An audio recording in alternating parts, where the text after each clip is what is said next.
বন্ধুরা কেমন আছো সবাই? আশা করছি তোমরা সবাই ভালো আছো, আর আমিও ভালো আছি। কানের খুলে রেখেছি, তারপরে যাই হোক কানেরটা খুলে রেখেছি, এইটাই তোমরা বুঝতে পারছো, আর বাদ বাকি কিছু বুঝতে পারবে না। কারণ ভিডিও করার মতন কোনো ইচ্ছে এখন ছিল না, কারণ শরীর খুব ক্লান্ত আর মাথা এত যন্ত্রণা কি বলবো। কারণ সারাটা দিন ওই সকাল থেকে ওঠা থেকে শুরু করে একটা বিন্দু এরকমভাবে মাথাটা বালিশে ঠেকিয়ে শুতে পারিনি, তো সেই কারণের জন্য আজকে বেশি কষ্ট হচ্ছে একদম। তো যাই হোক, কাজের জায়গায় ফাঁকি দিলে হবে না। এমনিতেই পাঁচটা দিন নিজেকে মানে ঠিক রাখার জন্য ভিডিও থেকে ডিটাচ ছিলাম। তো যাই হোক, সবটাই তোমরা দেখেছো, সবটাই তোমরা এবার জানতে পারলে। গতকালকে যেই ঘটনাটা ঘটলো সেটা ভালোই হয়েছে, জানো তো, ভালোই হয়েছে। আমি প্রথম দিকে ছিলাম না, আমি প্রথম দিকের লাইভের ওই স্ট্রিম লাইভের আমি কিছুই দেখিনি। পরে যখন মন্দির ভিডিওটা আমি দেখলাম, যেটা কিনা আমি অলরেডি কমিউনিটিতে শেয়ার করেছি, মন্দির ভিডিও থেকে জানতে পারলাম যে যেই সমস্ত কন্ট্রোভার্সি ক্রিয়েটাররা আমার বিরুদ্ধে, আমাকে নিয়ে দিন রাত 365 দিন, আর বিশেষ ব্যক্তিকে নিয়েও, তার ফ্যামিলিকে নিয়েও জম্মের কাটাছেড়া করেছে, তাদেরকে উদ্দেশ্য করে নাকি বুলি বের করা হয়েছে, মুখ থেকে বুলি বের করা হয়েছে। তো সেই সব নিয়ে আমার কোনো রকম কোনো বক্তব্য নেই। আদতে তাদের ক্যারেক্টার কীরকম সেটা বহুলাংশে মানুষ বুঝতে পেরে গেছে। তো এটাই যথেষ্ট যে আমি কিছু না করেই, আমি কিছু না বলেই তারা নিজেরা দায়িত্ব নিয়ে যা স্টেপ নিয়েছে, প্রত্যেকটা স্টেপে মানুষ তাদের আসল রূপটা বুঝতে পেরে গেছে। গতকালকের এই লাইভটা হয়তো ভগবানই ওদেরকে দিয়ে করিয়েছে, আর এটাও পুরো সামনে চলে আসলো যে আমার বিরুদ্ধে কিভাবে ষড়যন্ত্র করা হয়েছে। আবারও বলছি, যারা বুঝতে চাইবে তারাই বুঝতে পারবে, যারা বুঝতে চাইবে না তারা বুঝতে তো পারবে, বাট মানতে পারবে না, এটা হচ্ছে বিষয়। আমি কিসে অবাক হয়েছি জানো তো? এই বিষয়গুলো তো আমি জানতামই, যেগুলো কিনা গতকালকে বলা হয়েছে সেইগুলো তো আমাকে অলরেডি বলে দেওয়া হয়েছিল। জানতাম না কি বলো তো, জানতাম না হচ্ছে আমাকে নিয়ে তাদের মনের মধ্যেকার যে মানসিকতা, সেটা আমার জানা ছিল না। সেটা শুধুমাত্র গতকালকে আমার কাছে পরিষ্কার হয়ে গেছে। আর যত বেশি পরিষ্কার হয়েছে তত বেশি নিজের মনকে স্ট্রং আরও বেশি করতে পেরেছি, এদের কাছ থেকে দূরে সরে যাওয়ার জন্য আরও বেশি স্ট্রং করতে পেরেছি। কারণ যে কিনা নিজের আপব্রিঙ্গিং নিয়ে বড়াই করে, সে মানুষের পেছনে, সে যে কারণেই হোক এরকমভাবে কাজবাজ করে, তার পেছনে এরকম প্লটিং করে। আর যাই হোক, ওই রকম আপব্রিঙ্গিংয়ের আমাদের দরকার নেই, তাই তো? আমরা সোজা সাপটা মানুষ, সোজা সাপটা থাকতে চাই। যখন যেটা মুখের উপরে বলা সেটা মুখের উপরে বলে দেবো। সে তোমার ভালো লাগলো খারাপ লাগলো, যদি খারাপ লাগার মতন কাজ করো তাহলে খারাপটাই বলবো, আর যদি ভালো লাগার মতন কাজ করো তাহলে ভালোটাই মুখের উপরে বলবো। আফটার অল দিন শেষে যেটা হয়েছে সেটা ভালোই হয়েছে, যেটা হয়েছে সেটা হওয়ার দরকারও ছিল, আর যা হয়েছে ভালোই হয়েছে, ঠিক আছে? তো আমি ভীষণ খুশি যে প্রত্যেকের আসল রূপটা মানুষের সামনে, বেশিরভাগ মানুষের সামনে, যারা কিনা বুঝতে পেরেছে তাদের সামনে চলে এসেছে। এটাই যথেষ্ট, আর কি চাই? সবচেয়ে মানে আমি নিজেও আশ্চর্য হয়ে যাচ্ছি আমি নিজের পরিবর্তন দেখে, যেখানে কিনা সুতপা সবার আগে হাউমাউ করে করে করে বসে পড়তো বলার জন্য, আর তার সুযোগটা নিত অপোজিট পক্ষের মানুষটা বা মানুষরা। আর আজকে আমার সুযোগ নেওয়ার প্রয়োজন পড়ে না, কারণ আমি ঠিক ছিলাম সেটা আমি জানি, আর সেটা তারা নিজেরাও বলেছে। তারা আমার উপরে কি অ্যালিগেশন দিয়েছে? আমার ভাষা খারাপ, আমার আপব্রিঙ্গিং খারাপ, আমি বড্ড বোকা না হলে কি তোদের মতন মানুষের সঙ্গে মিশতাম রে? তো যাই হোক, এইবার চলে আসি, অনেকক্ষণ হলো, এবার চলে আসি আমাদের লাইফটায়, যেখানটায় কিনা আমি ছিলাম আর খর্দার পায়েল ছিল। তো সেখানে পায়েল কিন্তু A to Z যতটা ভদ্রতা সভ্যতা বজায় রেখে বলা যায় ততটুকুই কিন্তু বলেছে, আর এইটুকুই যথেষ্ট বলে আমি মনে করি। তো সেখানটায় দেখলাম বহু মানুষ আমাদেরকে বুঝতে পেরেছে। আর একটাই কথা বলবো যে ওই সময়ে যখন কিনা আমার বিরুদ্ধে সে গ্রুপ খোলা হোক, সে কোথাও গেট টুগেদার করা হোক, বা আমার ভিডিও সংক্রান্ত বিষয় নিয়ে হোক, যাই আলাপ আলোচনা হয়েছে, খর্দার পায়েল ছিল ঠিকই, কিন্তু সেই আলোচনাতে বাদবাকি মানুষেরাও সামিল ছিল। এটা কোনোভাবেই গ্রহণযোগ্য নয় আমার কাছে, যে কিনা কোনো সময় পিএনপিসি করেনি এই গ্রুপটাতে, ঠিক আছে? আর আমি কন্ট্রোভার্সি জগতেও যে কন্ট্রোভার্সি করি সব মুখের উপরে বলে দিয়ে চলে যাই, ঠিক আছে? এখানেও আমার পিএনপিসি করার প্রয়োজন পড়ে না, এখানে যা বলার ক্যামেরা খুলে বলে দিয়ে চলে যাই। পিএনপিসি মানে কি বলতো, যাকে নিয়ে করছি তার আড়ালে করছি, জনসমক্ষে যেটা বলছি সেটাকে পিএনপিসি করা বলে না, ঠিক আছে? তো যাই হোক, এটা গেল গতকালকের এই লাইভ। দেখলাম তাদের স্ট্রিম লাইভে আমি যখন লাস্ট দেখলাম 26,000 ভিউজ হয়েছে। আর আমার ছোট্ট চ্যানেল থেকে আমি লাইভ করেছি, গেট টুগেদার লাইভ করেছি, গেট টুগেদার বলতে গেছিলাম, টুগেদার লাইভ করেছি, সেখানে 40,000 মানুষ দেখেছে। যখন লাইভ শেষ করে বেরিয়ে আসি, এন্ড করি, তখন দেখি 37,000 মানুষ, তারপরে আরও 3,000 মানুষ, 2,000 2,500 মানুষ দেখেছে। তো নিশ্চয়ই কিছু না কিছু তো বক্তব্যের মধ্যে খুঁজতে এসেছিল, সততা খুঁজতে এসেছিল, কেউ কেউ আবার অন্যরকম কিছু শুনতে এসেছিল, তো এসেছিল। এই গেল এই বিষয়। আশা করছি এটা তোমাদের কাছে পুরো পরিষ্কার হয়ে গেল যে আমার সাথে ঠিক কি কি করা হয়েছে। সবসময় সুতপাই দোষী, সুতপা হচ্ছে ইজি টার্গেট, সর্বসমক্ষে দোষী প্রমাণ করে দেওয়ার জন্য সুতপা হচ্ছে ইজি টার্গেট।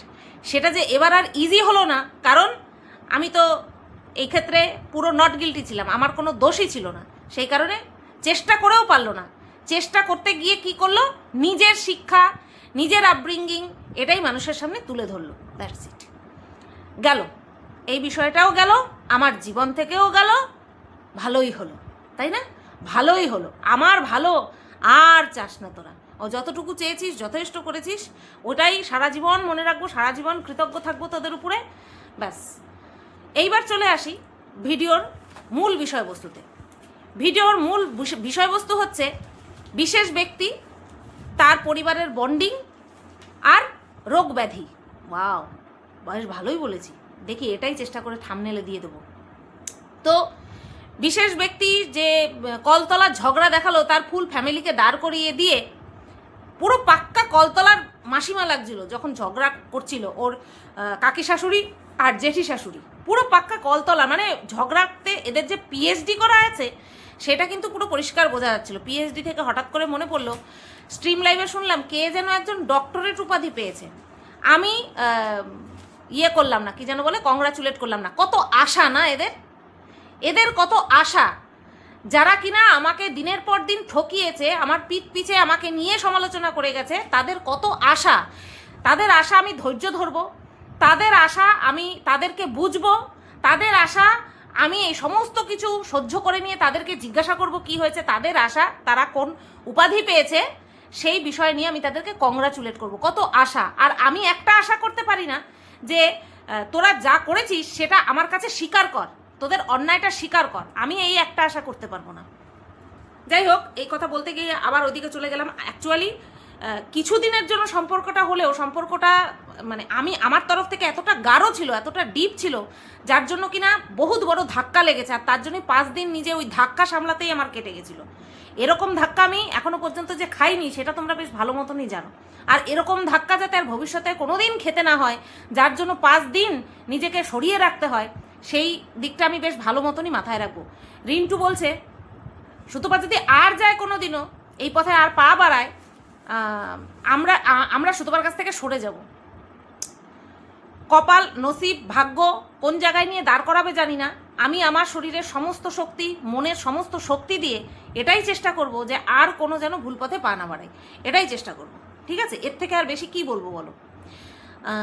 যেটা বলছিলাম যে পরিবারের ওই কাওতালি দেখিয়ে তারপরে কি করলো, তারপরে বলতে বসলো কি নিয়ে, মারুর কাছে যে আর কোনোদিনও যাবে না সেটা নিয়ে বলতে বসলো। আর এদিকে কি বলে, আমি হলাম গিয়ে ব্লগার, কন্ট্রোভার্সি করার মতন সময় রোজ রোজ আমার নেই। আর এদিকে 2, 3 দিন 4 দিন পর পর বসে কন্ট্রোভার্সি করে ভিউজ কামিয়ে নিল। বুঝতে পেরেছো? বললাম না, মৃতদেহ বিক্রি করেও এত ভিউজ হয়নি যেটা কিনা আমাকে নিয়ে বলে ওর হয়েছে। তাহলে এই সুযোগ কি কেউ ছাড়ে? আচ্ছা, তখন কি বলতে বসলো, একেবারে আলু থালু বেশে বলতে বসেছে যে সবাই হয়তো ভাবছে যে আমি ওই বাদুরিয়ার বোনের দিকে আবার ঝুঁকছি। না গো, এরকম কোনো কিছু নেই। আমরা সবাই কোথায় মুখ দিয়ে চলি? ঘাসে মুখ দিয়ে চলি, আমরা কিচ্ছু বুঝতে পারি না। এতদিন ধরে আমরা এই বিশেষ ব্যক্তিকে দেখছি, আমরা কিছুই বুঝতে পারি না, তাই না? বাদ বাকিটা তো ভবিষ্যৎ বলবে, কে কদ্দূর কি করেছে না করেছে বাদ বাকিটা ভবিষ্যৎ বলবে। আর মুন্দি একটা কথা বলেছিল যে এবার সুতপা কি মারুর দিকে ঝুঁকবে। আমি এই দুজনের কাছ থেকেই এত সুন্দর উপহার পেয়েছি, আর এরকম উপহার পাওয়ার ইচ্ছা আমার নেই, ঠিক আছে? না না, ওই সোনার লকেটের কথা বলছি না, আর এরকম ওরা যা দুজনে মিলে একই রকমের আমাকে উপহার দিয়েছে সেই রকম উপহার পাওয়ার ইচ্ছা আমার আর নেই, ঠিক আছে? আচ্ছা, তারপরে ওই যে বললো বাদুরিয়ার বোনের কাছে যাওয়ার আমার ইচ্ছে নেই, আমি যখন যাকে ভালোবাসি বাদ বাকি সবাইকে সাইড করে দিই। এটা কোনো কথা? আজকে আমি যদি কথার কথা বলছি, বিশেষ ব্যক্তিকে যদি ভালোবাসি তাহলে আমি আমার হাজব্যান্ডকে সাইড করে দেবো? সেটা হতে পারে? সেটা তখনই হতে পারে যখন তার ভালোবাসাটা ফেক হয়। যেমন কিনা আমাকে এত ভালোবেসেছে যে আমাকে কেউ নেরি বলে সম্বোধন করছে লাইভ চলাকালীন, সেখানটায় খুব সুন্দর একটা হাসি দিচ্ছে, আমাকে নিয়ে নোংরা নোংরা কমেন্ট করছে, সেখানে তাদেরকে ভালোবাসা জানাচ্ছে, তাই না? আমাকে নিয়ে নোংরা কি যেন বলে তোমার কমিউনিটি পোস্টে পর্যন্ত উল্টোপাল্টা বলে দিয়ে যাচ্ছে, সেখানেও পর্যন্ত লাভ রিয়াক্ট দিচ্ছে, বুঝতে পেরেছো? তো এত ভালোবাসে, আর এর জন্যই ওর এই ভালোবাসাগুলো একটাও টেকে না। এই যে গতকালকে স্ট্রিম লাইভে পায়েল গোস্বামী বলছিল না যে আমার সম্পর্ক একটাও টেকে না, বলছি কি যার সাথে বসে ভিডিওটা করছিল মানে লাইভ স্ট্রিমে ছিল তার কটা সম্পর্ক টিকেছে? তার কয়টা সম্পর্ক টিকেছে? নাকি যখন যাকে তেল মারতে হবে তখন তার কোনো দোষী ধরা পড়বে না? আর এরাই আবার আপব্রিঙ্গিংয়ের বড়াই করতে এসছিল গতকালকে, তাই না? হ্যাঁ, তো কি বলছিলাম যে ভালোবাসা, যাকে যখন ভালোবাসি তখন বাদবাকি মানুষকে সাইড করে দিই। কেউ কি বলে তোকে সাইড করে দিতে? কেউ তো বলে না। বাড়াবাড়িটা তাহলে কেন করিস? তাহলে তুই তোর পক্ষ থেকে বাড়াবাড়ি করিস, সেটা তুই স্বীকার করে নিলি। তারপর বলছে যে যাকে ভালোবাসি তাকে ভালোবাসতে গিয়ে বাদবাকি মানুষগুলোকে সাইড করে দিই, আর পিছন ফিরে তাকিয়ে দেখি যে সেই ভালোবাসার মানুষটা তো আমাকে ছেড়ে চলে গেছে। আশা করছি এতক্ষণে প্রত্যেকটা মানুষের বোধগম্য হয়ে গেছে যে কেউ তোকে ছেড়ে চলে যায় নাকি তুই কাউকে একদম মাটিতে ঘেরে দেওয়ার জন্য নানান রকম প্ল্যান করতে থাকিস কিছু মানুষকে হাতে নিয়ে। এটা মানুষ বুঝতে পেরে গেল, প্রত্যেকটা মানুষ বলছে, যারা মানুষের পর্যায়ে পড়ে প্রত্যেকটা মানুষ বলছে। এই গেল একটা বিষয়, যে বলছে যাদের সঙ্গে রিলেশন ছিল তারা যেন আর কেউ না আসে, কেউ যাবে না, আর কেউ যাবে না। আর বলছে নতুন যেন কেউ না আসে। আমার মনে হয় এই পুরনো রিলেশনগুলো তোর যে আপডেট, সেই জিনিসগুলো যদি কেউ দেখে যে তুই কারোর সঙ্গে সম্পর্ক করে তাকে মাটিতে গেড়ে দেওয়ার জন্য কতটা উন্মত্ত হতে পারিস, উন্মাদ হতে পারিস, সেইটা মাথায় রেখে আমার মনে হয় না কোনো যাদের মাথায় একটুখানি হলেও বুদ্ধি আছে তারা কেউ এসে তোর সঙ্গে সম্পর্ক স্থাপন করতে চাইবে, ঠিক আছে? আমি এটা কখনো না জোর গলায় বলি না, কোনো সময় বলবোও না। এই যে আমি বললাম ভাগ্যে কি লেখা আছে সেটা আমরা কেউ জানি না, সুতরাং বেশি বড়াই করা কখনো ভালো না। এর মাঝে দেখছিলাম দেবশ্রীদি খুব বলছিল, ওকে মনে হয় ওই 63 বলছিল যে কি ব্যাপার, মানে আমার সঙ্গে কোনো রকম কোনো যোগাযোগ হয়েছে কিনা এরকম সামথিং কোনো কিছু বলেছে, যেটা কিনা দেবশ্রীদির রিপ্লাই দেওয়ার ভঙ্গিতে আমি বুঝতে পেরেছি। তা দেবশ্রীদি বলছে যে আমাকে একবার এরকম বলে আমি তা কখনো ভুলি না। এত বড়াই করা, এত বড় বড় কথা বলা ভালো না। জীবন বা ভাগ্য কখন কার দোরগোড়ায় নিয়ে ফেলবে সেটা আমরা কেউ বলতে পারি না।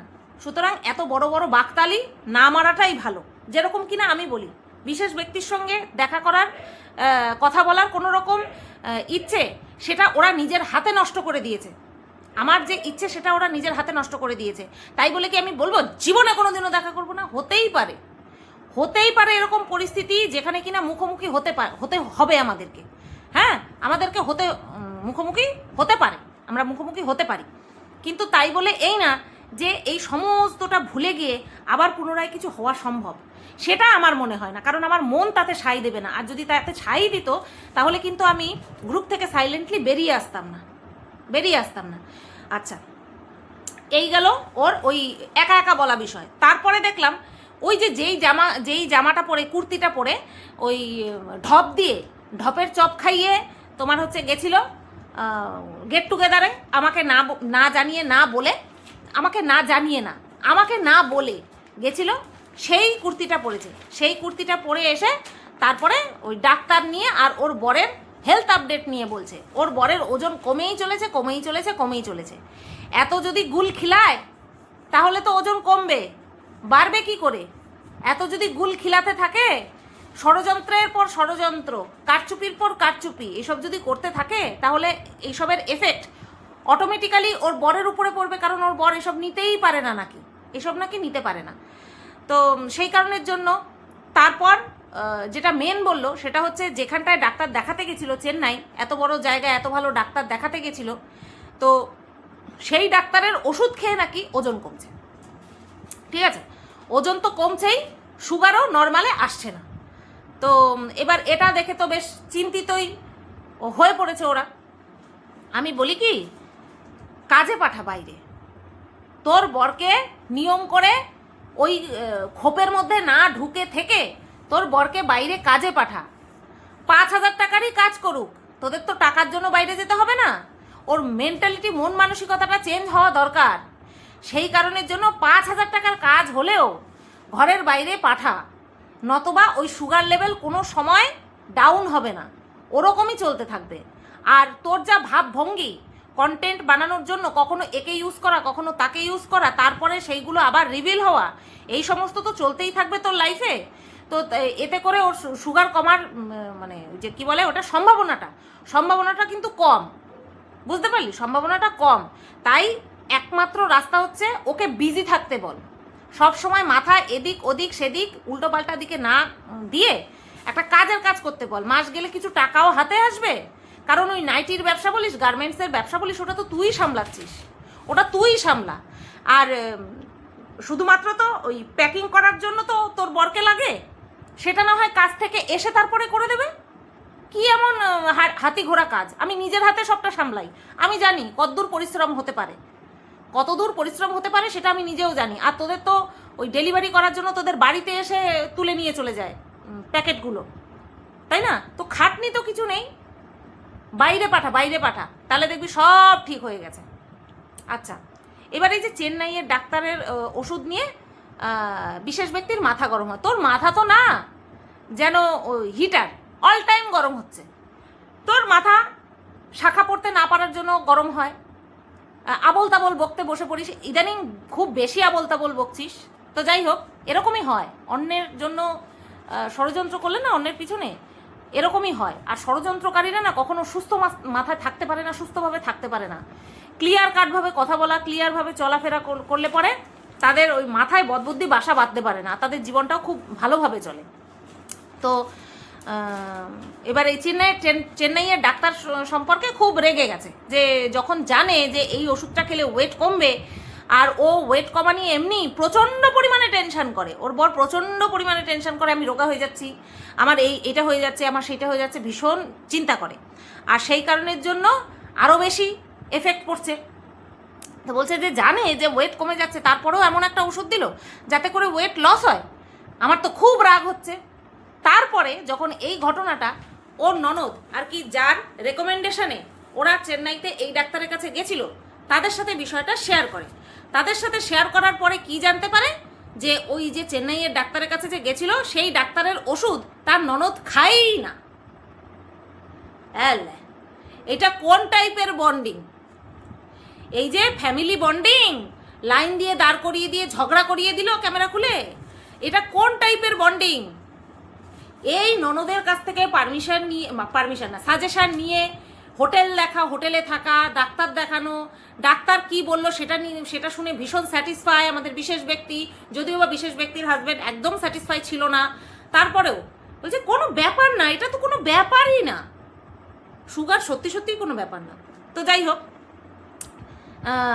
এত কিছু সব পজিটিভ, মানে ডাক্তার ভালো, খাওয়া দাওয়া, হোটেল ভালো, সব কিছু ভালো।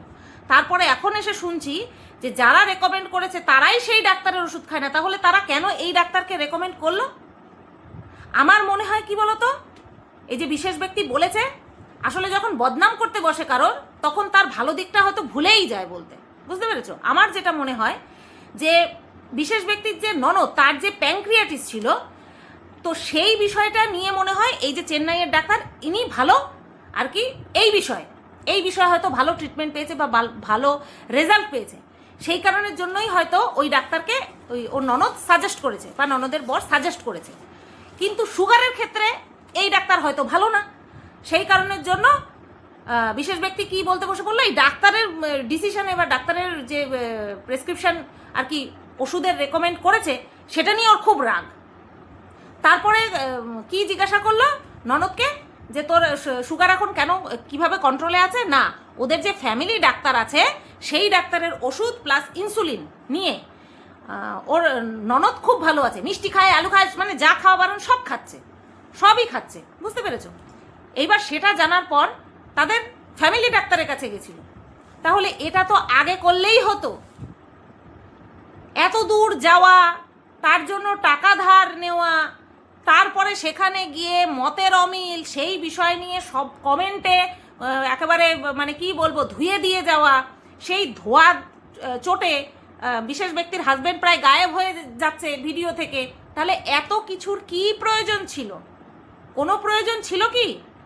অ্যাকচুয়াল বিষয়টা হচ্ছে বিশেষ ব্যক্তির বর ইনসুলিন নেওয়া সম্পর্কে একটা ভুল ধারণা তার মধ্যে রয়েছে, সেই কারণের জন্যই এই চেন্নাই যাওয়া। তার সাথে ওই প্যানক্রিয়াটিসের গল্পও ছিল, প্যানক্রাইটিস, আমি বারবার ভুল বলছি, প্যানক্রাইটিস না কি বলে, যাই হোক ওটার জন্যই ওই তোমার চেন্নাইতে যেতে হয়েছে। এই কলকাতাতেই 2, 3, 4, 5টা ডাক্তারের সঙ্গে তো পরামর্শ করতে পারতো, তাই না? 2nd, 3rd, 4th, 5th opinion তো নিতেই পারতো, তারপরে না হয় চেন্নাই যাওয়ার কথা ভাবতো। না, সেটা করেনি, উঠলো বাই কটক যাই। বিশেষ ব্যক্তির এই একটা ধ্যান ধারণা আছে যে উঠলো বাই তো কটক যাই, তো এরকমটাই হয়েছে। তা বলি কি, এইবার এই যে ওদের যে ফ্যামিলি ডাক্তার তাকে যে দেখিয়ে আসা হয়েছে সে তো নিশ্চয়ই ইনসুলিন রেকমেন্ড করেছে। তা এইবার কি ইনসুলিন নিতে বিশেষ ব্যক্তির হাজবেন্ডের কোনো অসুবিধা হবে না?